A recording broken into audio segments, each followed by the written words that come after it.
It's 5:45 p.m., which means it's time for BCTV's weekly media roundup, 5:45 Live. I'm Kia Bailey. And I'm Roland Boyden. Tonight, a special live broadcast from downtown Brattleboro's Pliny Park as we prep for a gallery walk First Friday edition of 5:45 Live. If you've got the time and the attention span, stick with us.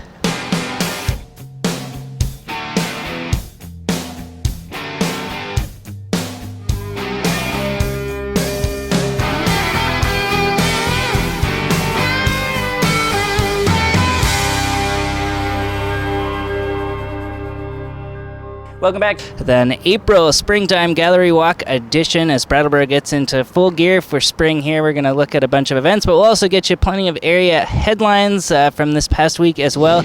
Disputes between the Brattleboro Food Co-op and Bay Butt Construction have led to the construction company blaming the co-op for all of their financial problems, and the national bonding company associated with Bay Butt, Merchants Bonding, suing the co-op for $336,368, plus interest, attorney fees, and other costs.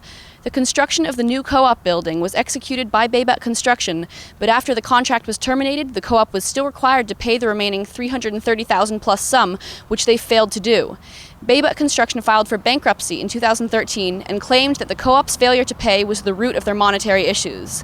The co-op does not believe there is any validity to the lawsuit, but court records do state that the co-op did not pay the rest of the money owed, and Merchants Bonding believes that their actions breached their contract and the terms of the bonds. Moving on, Brat PD's public outreach tactic dubbed Coffee with a Cop continued this week. That's right, this is where Brattleboro police officers gather with local residents over a cup of joe to listen to their concerns, talk about how the Brattleboro Police Force interfaces with the public, and local citizens can give their input. And with this week's latest installment, BCTV volunteer James Bansleben was there to document the proceedings.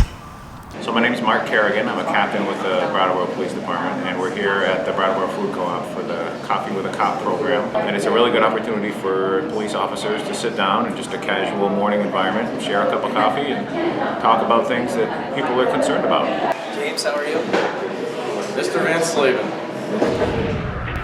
With Republicans proposing almost $90 billion in cuts to Pell Grants over the next 10 years, college students everywhere wrestling with already exorbitant tuition costs and middling financial aid staged a protest in full graduate attire outside the steps to the nation's capital, begging House and Senate Republicans to rethink the budget's impact on students, and Vermont's own Senator Bernie Sanders was there to say his piece about the matter as well. Think about all of the intellectual capital that we are wasting. What these bright young people could do and produce for our country. We are saying we don't want you. Does that make any sense to anybody?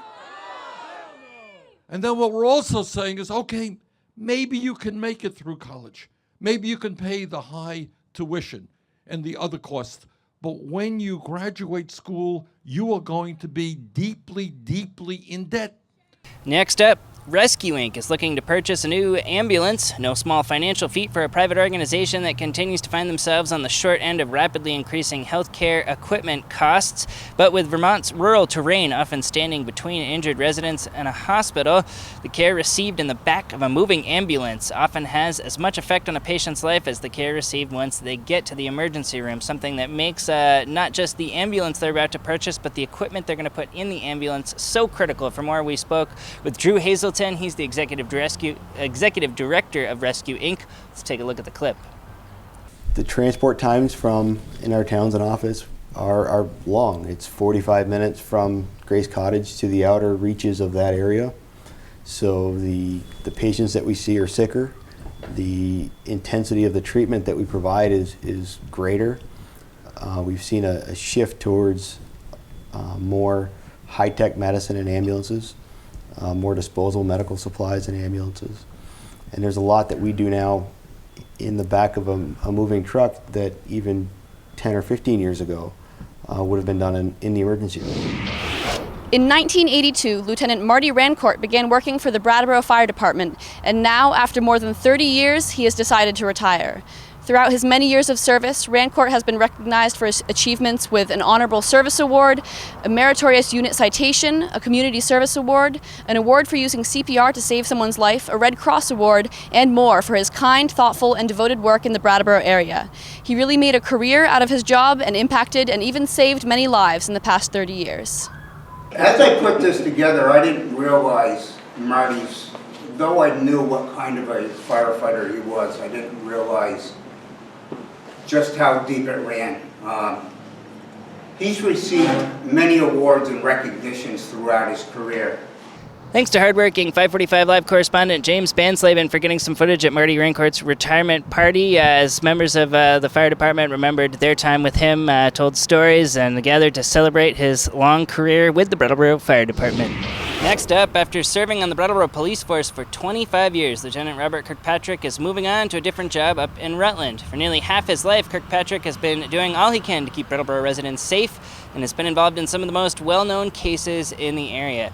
The stories he most fondly remembers, however, are not necessarily the ones with gunshots, heroin busts, bank robberies, and all the action. The most valuable memories he has from his time are the ones where he knows he made a positive impact on a person's life. Kirkpatrick did his best to make a difference in the community, and he definitely succeeded.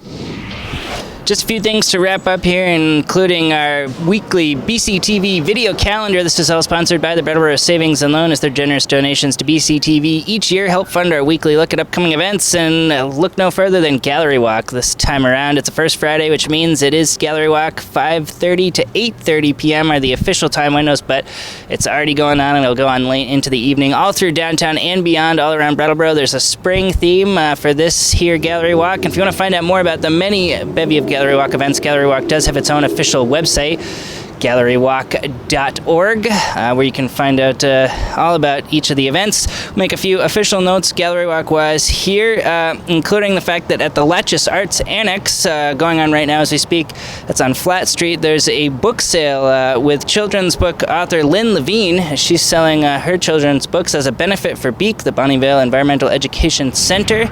And just to wrap up here on 545 Live, take a look at this weekend's weather, courtesy of the high school's morning news advisory broadcast crew, BUHS TV. Guys, what's this weekend's weather look like? Tomorrow we have a high of 34 and a low of 16 with snow showers. And then we have a high of 44 and a low of 28, and it's going to be sunny. Thank you, and back to the day. That does it for another edition of 545 Live. We'll see you back here next week at 5:45 p.m. on BCTV Comcast Channel 8. In the meantime, thanks for watching. You don't know what happened to your gloves? I want them, but if you happen to get your finger in there, you're going to wish you had your gloves on.